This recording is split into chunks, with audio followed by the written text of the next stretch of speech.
and this is something we all need. Gotta have it now if you wanna succeed. Striving, surviving, that's no doubt. Sticking together, we gon' find a way out. To all you young people, give it your all. To all you young people, give it your all. To all you young people, give it your all. To all you young people, give it your all.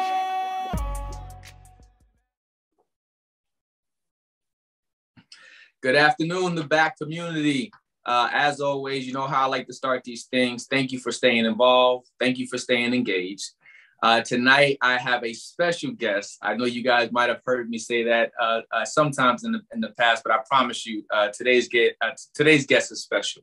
Today, we have the first woman mayor of the City of Albany, who's also the 75th mayor of the City of Albany. Today, for the back community, we have with us Mayor Kathy Sheehan. Kathy Sheehan, I truly appreciate you giving me the opportunity to interview you today, to showcase who you are and also to introduce you to the back community. So thank you for agreeing to today's interview, and I look forward to diving into your story today. Thank you for having me. I really appreciate it. Okay. All right. I was saying off air, I always try to make it a point for whoever I'm interviewing. A lot of people would get recommended to me from other people throughout the community. Some of them I just know myself as well, but I always try to make it a point to familiarize myself with more of the actual interviewee. And in that, I did find out some stuff about you, but I'm sure that you're going to tell us more about yourself as well. And whatever you don't, I'll try my best to fill in based upon what I've learned on Google. But the first question I always like to hit you with is, this is an opportunity for those in the Capital District area who may not know you, or who might not know you from the side that I try to convey here on the back community. So my first question for you, Mayor Sheehan, is what kind of work do you do? And how did you get into your current field or position of work? Well, as mayor, you know, this job is really different every day. It's so multifaceted and it involves a lot of moving parts. So there are times when I'm dealing and grappling with policy issues, financial issues, resources are always a challenge. And then everything from storms to pandemics, and being there and being able to be responsive to the needs of the community. So it's really challenging, but it's also incredibly gratifying. And I think it's really important. I think for people who vote every year in the presidential elections, they don't necessarily realize and appreciate it's really your local elected officials that are on the ground every day that are really important. And so it's important to make sure your voices are heard. So that's my plug for voting. I never pass up an opportunity to do it. But, you know, I got here on a very winding road. I didn't grow up wanting to be an elected official. I grew up in a household where my parents did always talk about current events. My dad was a lifelong Republican, my mother a lifelong Democrat. So they joked about how they would go to the polls and cancel out each other's votes every year. But they talked about community and they were active in our community, whether it was in our schools. We had a little town board in one of the towns that we lived in that my dad was on. And so they had always been involved. And I always grew up believing that community service was part of an obligation that we had to any community where we lived. But I spent a lot of time in the private sector. And after a successful career in the private sector, a group of people came to me and actually asked me to run to be the controller of the City of Albany. It's called the city treasurer, but the function is basically the controller. And I had helped people get elected. You know, I had knocked on doors for school board candidates and congressional candidates, but I never thought of myself as being the candidate. And I initially declined, but the more I thought about it, I thought, you know, I can either complain about what I don't like, or I can actually step up and do something about it. And I did feel like I had a skill set that I had developed through my community service, through my corporate career, that could help the city. So I ran and I won, and then I ran again for mayor, and now I'm entering my third term. Mm-hmm. Yeah, congratulations on that. What was that? 2013, 2017, and 2021? That's right. Okay. All right. And one thing I always like to highlight is because there's some individuals that live in Albany and the Capital District area that weren't necessarily born in Albany, but are just as vested in the Albany community as anyone else that was born there. I think you have just as probably still more amount of time in the city of Albany than I do. Did you come to Albany for law school? How did Albany come across your paths? Yeah, I moved out here for a job out of college. I was looking for work and I got a job in Albany. As a matter of fact, I produced a television real estate show in the days before HGTV. And it was a really great introduction to Albany and to the capital region because we were on every Sunday morning and all the houses were open houses. And we had realtors from Albany, Schenectady, Troy, Saratoga, East Greenbush, and everywhere in between. And every week I would feature a different business or park or event or cultural institution. And it was a great way to learn about the amazing treasures that exist here in the city of Albany and in the capital region. And I fell in love with it. So when I decided after a 5-year career in the communications field, I did the television real estate show for about 1.5 years and then worked in communications. And when I decided to go to law school, I didn't want to leave. And so I've been here my whole adult life, really from the time I graduated from college until now. Nice. Yeah. And I always tell people it is not necessarily where you're from, but it's also where you choose to be vested in.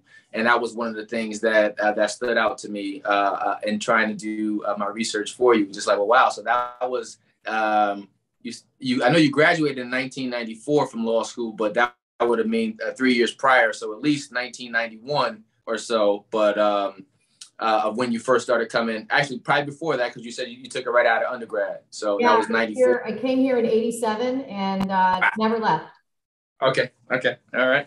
Yeah, I think I might have been 4 at that time. So like I said, I knew earlier that you had a lot more time or just as amount of time here in Albany as I do, which is one of the reasons why I did want to bring you on, because in the job as an elected official, especially for you being the mayor of the city of Albany, I can only imagine that there are a lot of things that the best way of saying it, as mayor, there's probably a lot of things or instances where you're not going to be able to please everybody. And I try to tell everybody to give everyone grace, because I think that in any position, it's hard to please everybody. But I do believe that everyone deserves their fair chance to do the best job, and for people to give grace and try to understand it. A lot of times we'll look at a person and say, well, you know what, I can do this, or I can do this better. And it's not until you really put yourself on the Budweiser hot seat that you really know whether or not if you could or you can't. So for you to be in the public eye for the amount of time that you have been, like I said, I'm almost 100% certain you probably experienced your fair share of scrutiny for that. But how has, especially coming up, as an individual who didn't migrate towards politics, I tell everybody all the time, is like, I tend to stay away from politics. I love people. I look for the content of people's character. And, I tend to stay away from anything political for the most part when everyone tries to pull me into it and say, that's not my fight. That's not my interest. But I try to find people who have substance, who have character. And I try to find out more about that and try to get to know them and for them to get to know me. But how has it been for you? Because I know you spent most of your adult life here in the Capital District. How has it been for you spending most of your adult life in the Capital District area? Well, I've been given so many opportunities here. As I said, I went to law school here. I loved law school, and it really afforded me the opportunity to, while I was in law school, really look at a number of different areas and facets of law. And I worked in private practice, and then I went to work for a medical device manufacturer that was based in this area. And so being here has afforded me incredible opportunities professionally, personally. I met my husband here, and we raised our son here, and I have deep, deep ties and friendships And I just think that this is an amazing place. It's physically beautiful. It has a rich history. It has amazing architecture, and it has people who care. I really have always been struck by how really at the root, how kind people are here in the city of Albany. And that is something that I think I know I hear that from residents all the time, that this is a community that cares. And sometimes we don't always agree on how to move forward, but even when people are disagreeing with me, I respect the fact that they're coming from a place where they really care passionately about their community and about moving our city forward. And that's something that I always keep at the front of my mind, because I believe that if I can communicate that and show that respect and show that I'm listening, that we are able to build consensus and move the city forward together. I like that. I like that.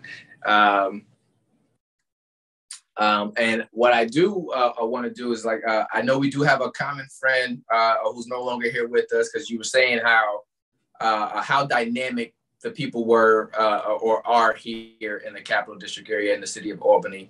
And I think my first time meeting you officially, actually wasn't even official yet, but was with Brother Yusuf Burgess, a very, very close friend and mentor of mine. Cherry considers me her adopted son. And I think that was my first opportunity to actually get a chance to listen to you and hear of what your campaign or your platform was going to be about. So it's, that might have been around 2013-ish, somewhere around there. But Right. So to see where you are still now, thriving and running the city of Albany, I want to say thank you for that, because I think oftentimes the position that you're in probably is going to be thankless at times because you can't please everybody.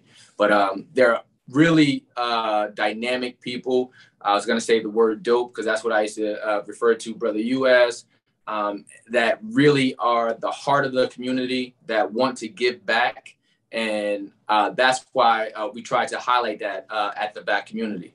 There's a lot more positive people here in Albany in the Capital District area than the latter. And the more we focus in on those positive aspects of it, the more we try to work together, the more we can collectively make Albany the best place to be. Yeah, I agree. And one of the highlights of my past year was that we dedicated a brand new trail at the Tivoli Preserve to Brother Yusuf. There's a plaque there that talks about the incredible impact that he had on our community, not just the city of Albany. I mean, he had national impact. He was nationally known and respected, but he chose Albany as his home. Another one of those people who might not have been from here, but certainly made this his home and transformed the lives of so many young people in our city. And I am forever grateful for having known him. He was an individual who, he's not easy to please, right? He's demanding. He asks a lot of questions, and but he brings such compassion and brought such compassion to his work. And I often think of him when I'm grappling with a difficult decision and trying to think about how to move forward. But yeah, he is just one example of the amazing talent that we have had and that we continue to have in the city of Albany to help us as we grapple with all of the challenges that we face, particularly now. Nice. Man, I'm actually glad that you brought up that area. One is right down the street from my home there in Albany. But is that the second largest, the second largest urban outdoor park? Yes. Right? It's 80 plus acres. It's an incredible preserve. And one of the things that I am so excited about is that, as mayor, you do have the opportunity to prioritize. And one of the things that people talked about doing down at the Tivoli Preserve was to daylight the Patroon Creek. And it was sort of perceived as this pie in the sky idea. And we not only did we make it a reality, but it's this incredible resource that we have in the heart of one of our most challenged neighborhoods. And it gives us the ability to build on that pride that we want our residents to have in every neighborhood in our city. And I think that, you know, with redlining and policies that really emptied out and resulted in significant decline in some of these neighborhoods, we have to be very intentional about bringing that pride back. And the Tivoli Preserve and the work that we did there, inspired by and pushed by Brother Yusuf to do it, is an example of what it means to lead with equity and to recognize that with all of the demands that you have and all of the different ways that you can spend your resources, it's important to make sure that you're looking intentionally, particularly at those places that have felt left behind and in fact were in many instances left behind in the past. Okay. Yeah. And I'll move on from it after this, but that's probably one of my new favorite places to hang out. I think recently myself and George Benson, he's a retired math teacher there. I'm not sure if you, I've met Benson, but me and Benson are really close. But when I was in high school, they had the Essential Schools program, a school within a school up at Albany High School. Our teachers used to bring us to Tivoli Lake to do a water testing as part of our math and science classes. So to see what it looks like now in comparison to what it looked like in 97, 98 is leaps and bounds from where it was. So that's probably my new favorite place to hang out there. Okay. But let me see. One of the things, I know that Albany can be divided. A lot of times we'll say that it's divided among uptown, downtown, crosstown, North Albany, but then it also could be divided politically in regards to people agreeing to not agree with anyone as opposed to coming together collectively. But and if you had an opinion on it, what do you think keeps the community from coming together to solve solutions as a whole? On a broader scale, because I think, well, I'll let you chime in on that. You know, it is challenging. And I think for a place that's so small, that is one of the things that still puzzles me. You know, what was it about what happened in the past that created some of these divides? And I think, you know, I think that the physical structures kind of created some of those divides when the Empire State Plaza was built and you eliminated an entire neighborhood and displaced, you know, 7,500 people, 9,000 people. You know, that created challenges. I think that when you think about some of the policy decisions that were made that really encouraged people to move out to the suburbs, that, you know, those created divisions. And I think that, you know, I look at it from the standpoint of, you know, there are those in power who are very good at having us focus on fighting one another over crumbs rather than coming together and demanding a full loaf of bread.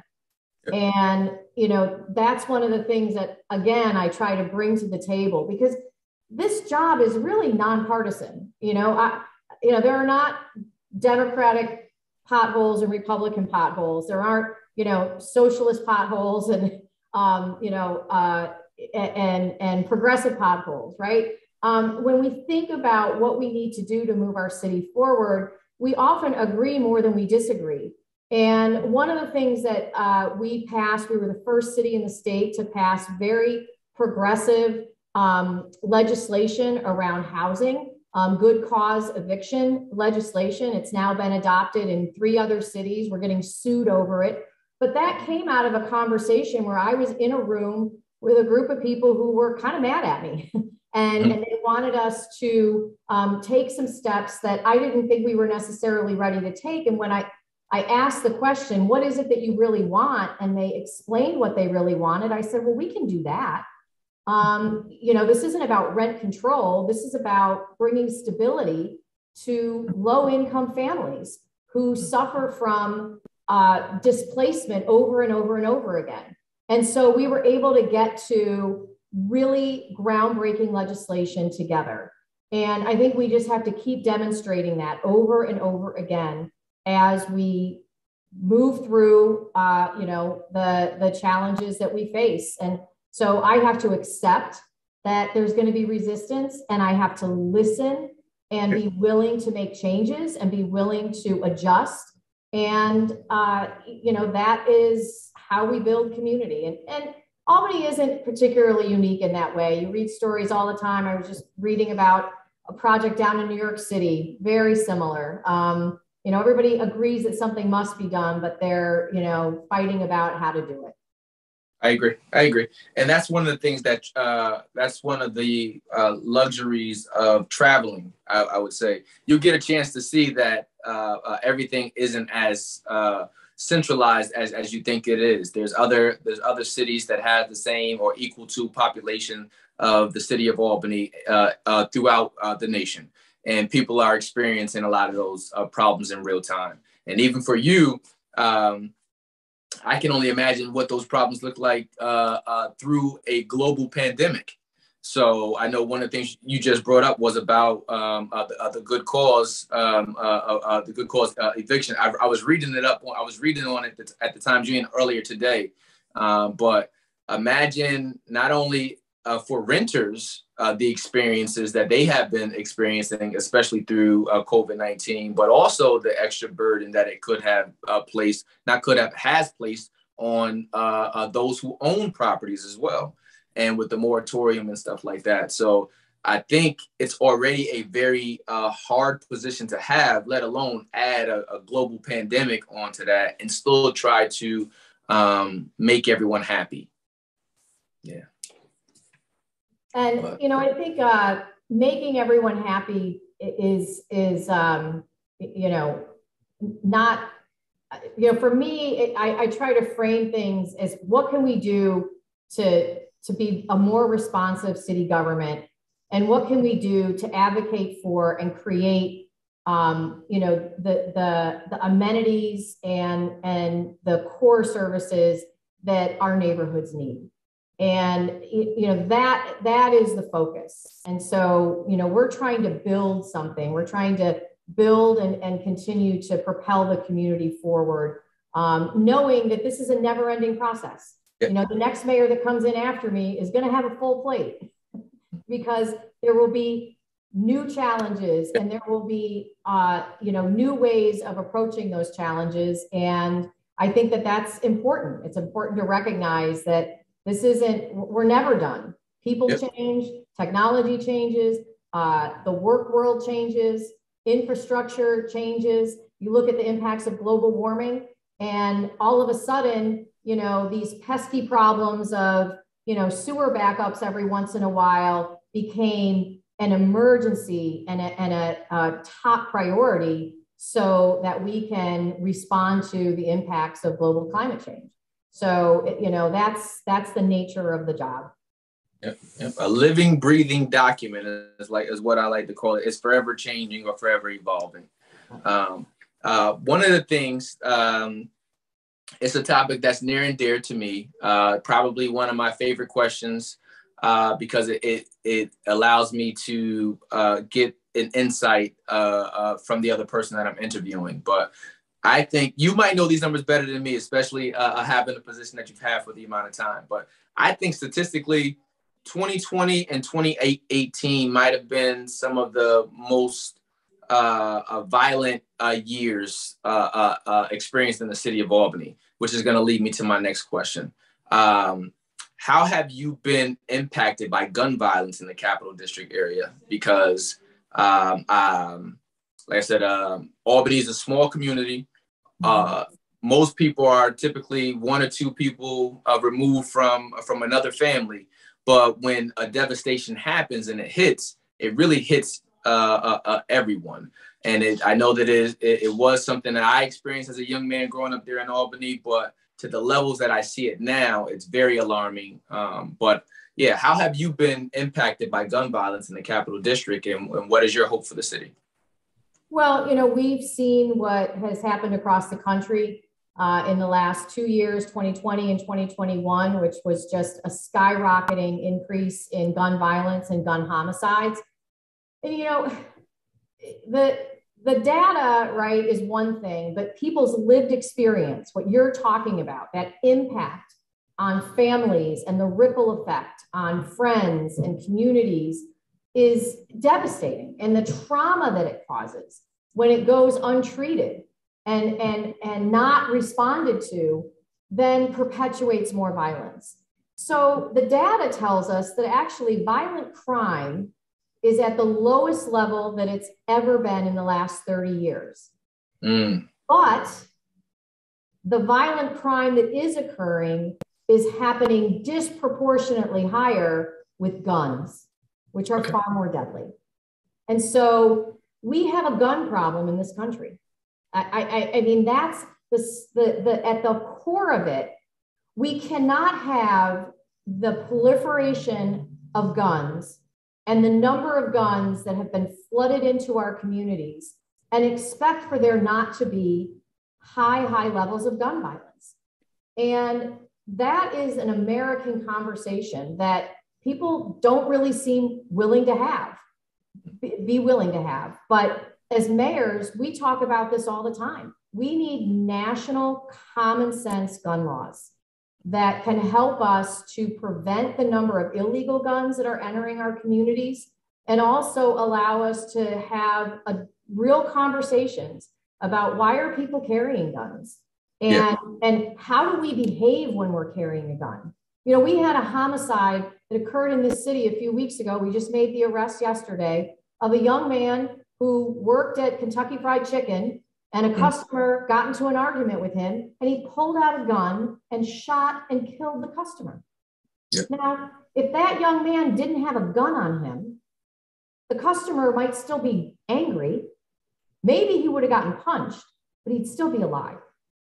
And so it's devastating. It's devastating to go to funeral after funeral. It's devastating to call the mother or father of a homicide victim as mayor and say, I'm so sorry. I'm so sorry for your loss. And it's the hardest part of this job because in so many respects, you look at the situation and you just think, this is so preventable. But, you know, what happened here? You know, we've had homicides over somebody taking a selfie with someone else's girlfriend. We've had homicides, you know, over, you know, a dispute, you know, with a neighbor. We've had homicides, you know, that involved an argument that started over somebody's pet. And it's heartbreaking. And it's unacceptable anywhere. Any shooting is one shooting too many. You know, we're moving in the right direction, but we still have far too much gun violence in our city. I agree. And imagine being impacted by it from both sides. Because like I said, it's such a small community. Most people or your family knows the other family. And it's just like, it ends up being a loss for the entire community.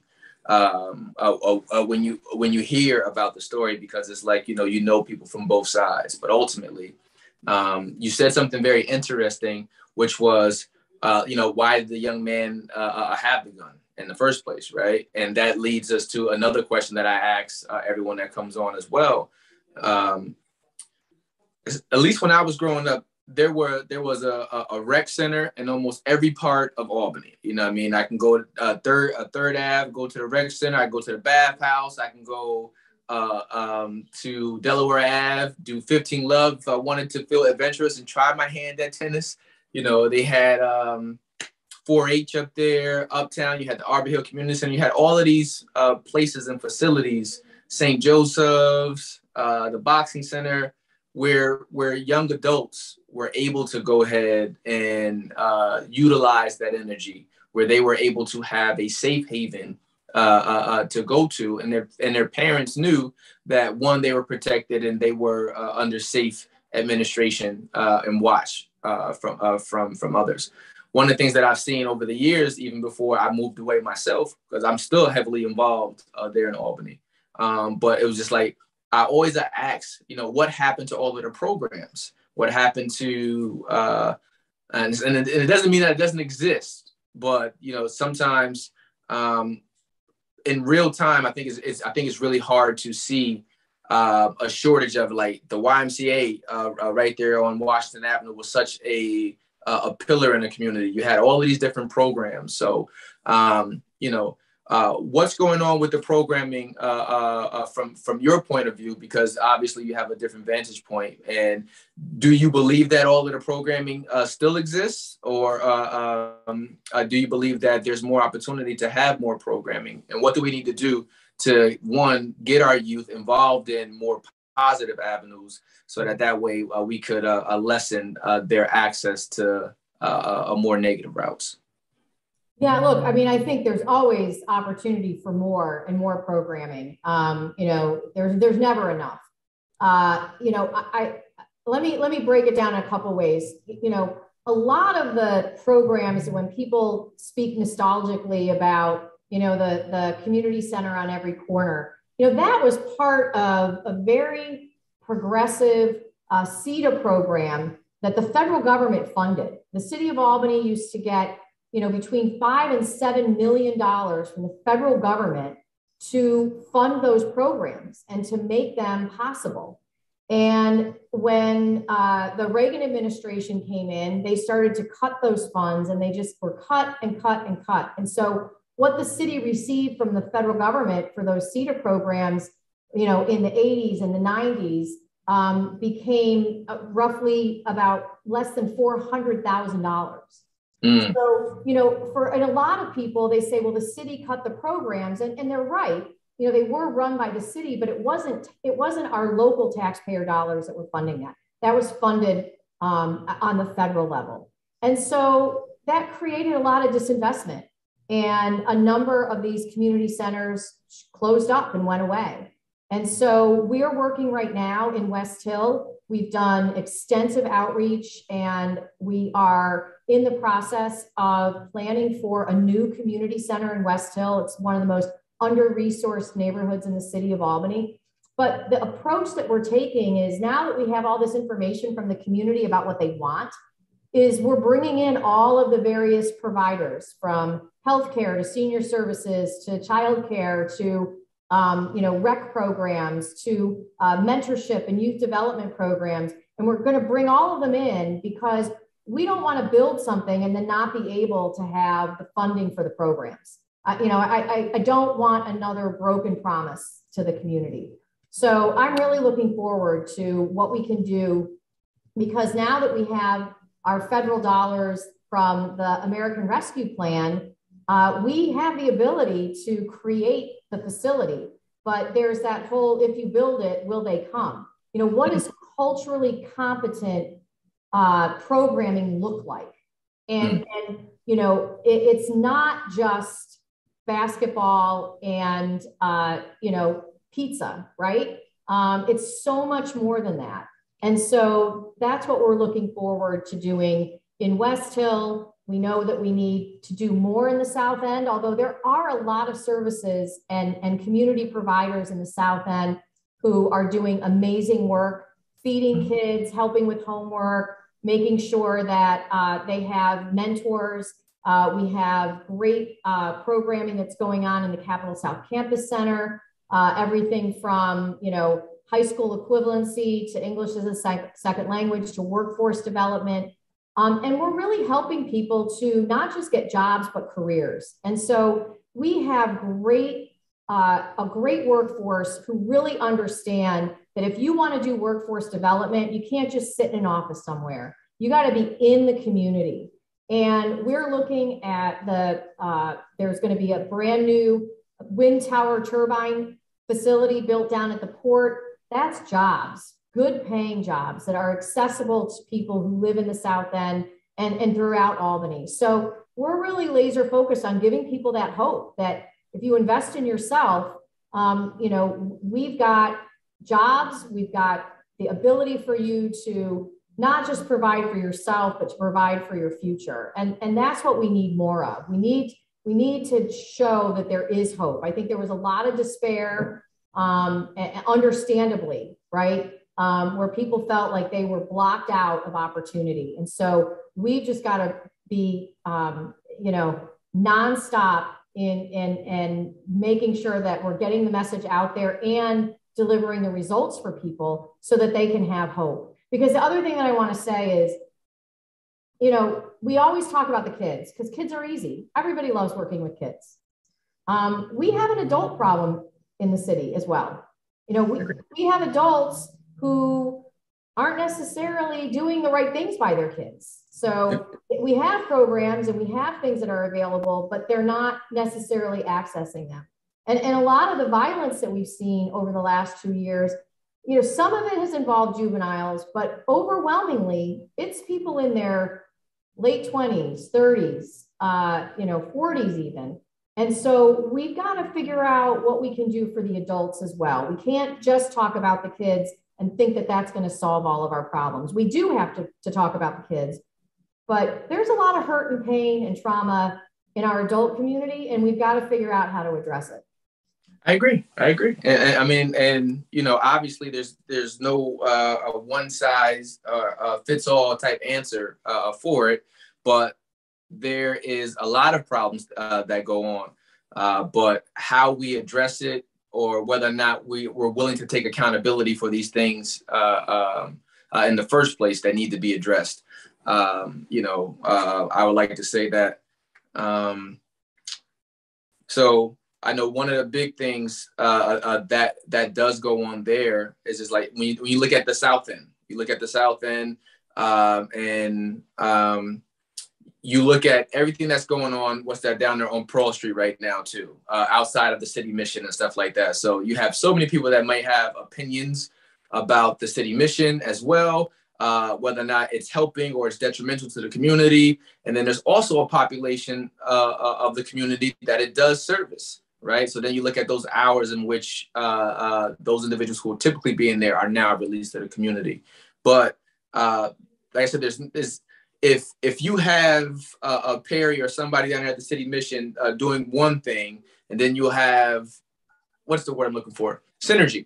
The sum of the whole is greater than any of the individual parts. Each one of us have to do our parts, in my opinion, to make the larger a scheme of things work together. But it can't just be, this is the problem right there. It's like there's so many different aspects to look at. So when we were just talking about the youth, you also brought up that the adult problem as well. And I thought it was a very good point, because you're right. Most times people will look at the problems and just limit it to one thing, but there's so many different things that need to be looked at and addressed. And we need to come to the table in a way where it's just like, hey, well, you know what? This is what I can offer up. This is what I can change to help make things better.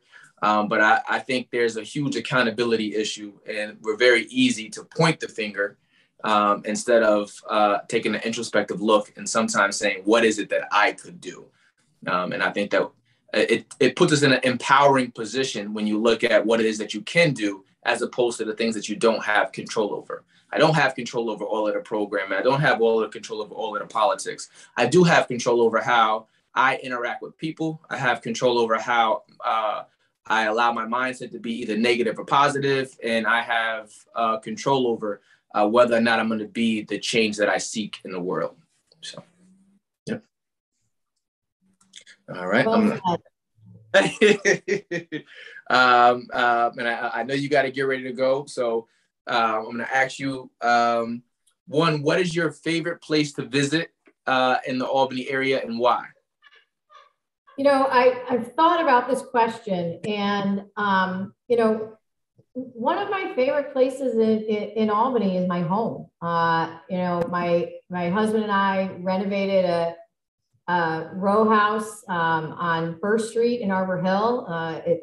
It was ready to collapse. We saved it from collapsing. But I love my neighborhood. I love being out walking and interacting, I think, on a level with people where, you know, when you can see the mayor, you know, and her husband walking their dog, or, you know, going to get a cup of coffee, or, you know, from time to time, even getting a beer at McGeary's, you know, people will approach me. And I think those are the real true conversations that I can have, where I can hear from people about what their challenges are, what they're afraid of, what they want for the future of our city. And that's really important because as a mayor, it's one thing to sit here in City Hall and grapple with, how to keep the lights on and how to make sure we have enough firefighters in the firehouse. But it's another thing to be able to engage and be approachable so that those in the community can really tell me what's on their heart and what's on their minds. And that's how we build community. And that's how I'm able to sort of bring that back, right, to our commissioners and our directors and all of our employees so that they understand what they do really matters, right? When people show up at a park and, there are heroin needles there and the place is trashed, right? Like people feel that in a certain way and it impacts how they feel about themselves and whether they matter. And so, it's a challenge, right? We've got to constantly push from good to great. We've got to do better by our residents. We've got to recognize the impact that we have on how people feel overall about the city and the direction that the city is going in. And so I like just being sort of in a place where, people can just feel as though they walk up and they can be heard. And so, that's my favorite place. I just, I like being able to be physically present for our residents, because I think it helps me to be a better mayor. Yeah. And I think that's what makes the connection too, though. It, for people to get to see you in a light like this, because I can imagine it's not always an opportunity where maybe you can let your hair down, right? But for people to realize that our mayor, Kathy Sheehan, is actually a human being just like the rest of us, right? That means that I'm prone to mistakes. I can also get better, right? But I'm a human being. But when we start to address one another in that capacity, like I said, I mentioned grace earlier, but it's a word that really does matter a lot to me now, just learning how to give myself grace and extend grace to other people. And I think that once we get to those levels of understanding, it's less condemning and it's more of understanding. Then you can really understand why you're wired the way that you are. And then you can say, hey, Ty, I know why you're wired the way that you are. And then we can go ahead and collectively try to build something. But yeah, but I like what you said, because you being available, you being in the community is part of the solution, right? Because it makes you accessible and it makes you see on a day-to-day basis the same thing that everyone else is seeing it. You may see it from a different lens or perspective, but you'll still get a chance to see it. Final question for you, because I know you got to go, and I told David I'll be sure to get you out of here. But what about your life's path are you most proud of, Mayor Kathy Sheehan? Oh, man. I think that I've been open to change. I've been open to just, not having a set path, right? I was never one of those people that said 5 years from now, I want to be X, Y, Z. What I tell young people all the time is, be really good at what you're doing in this moment, because that is what then opens up other opportunities. Every job I've ever had, even when I was in school, I just tried to do the best at what was in front of me. And I found that opened paths that if I had a tunnel vision, I never would have had the chance to experience ever. I never would have been mayor. I probably wouldn't have been the, vice president and general counsel of a publicly traded company.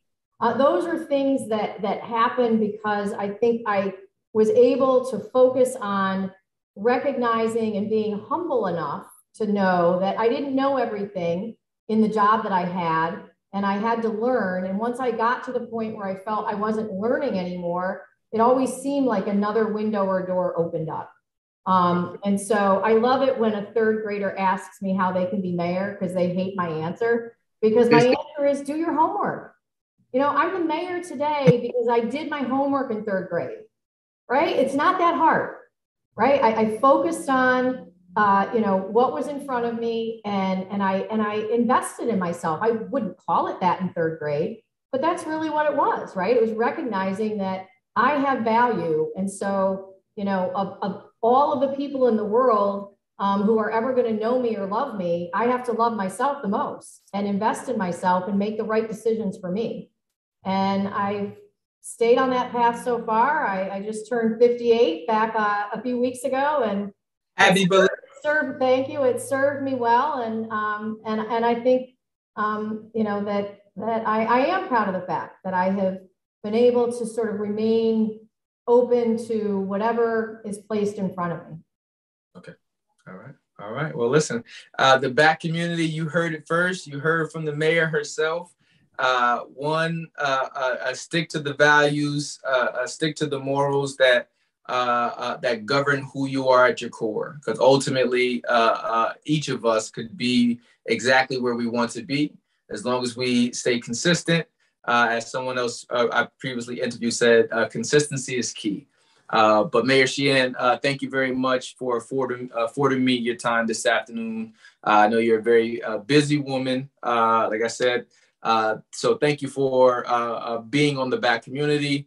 Thank you for being vulnerable enough to share a little bit more about you. And I wish you continued success in your role as mayor, as well as in just being an active citizen in the Albany community. So thank you.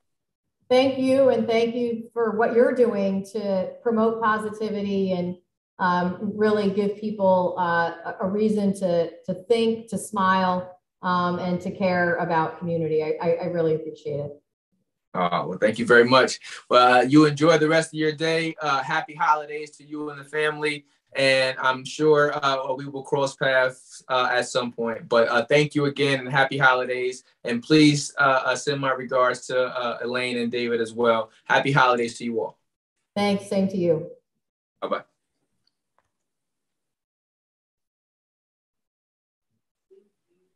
Keep climbing up the ladder.